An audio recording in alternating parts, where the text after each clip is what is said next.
Добрый день! Сегодня хотел бы вам показать, как построить маршрут для отдельного объекта на вашем эскизе.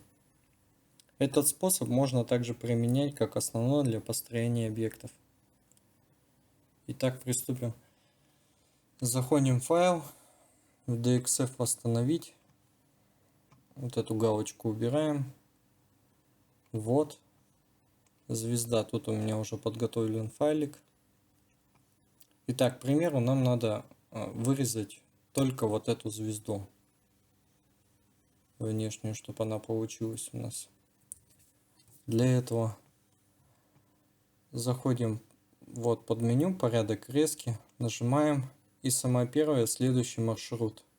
Нажимаем, выбираем рез, выбираем справа, нажимаем на точку, с которой будет вход и выход произведен в материал. Когда нажали на точку, можно будет выбрать направление. Выбираем направление, добавить вход материал.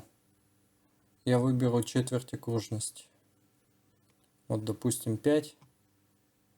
Вот по часовой.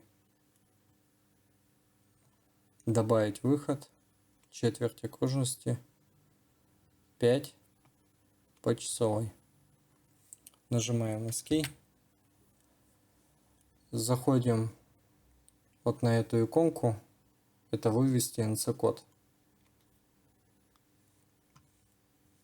Звезда. У меня до этого был файл, я его перезаписываю. Выбрать начальную точку, да. К примеру, она будет вот здесь. Конечная точка. Вернуться в начало. Проверить. Вот. Собственно, она у нас вот так пойдет. Всем спасибо за просмотр. Всем пока.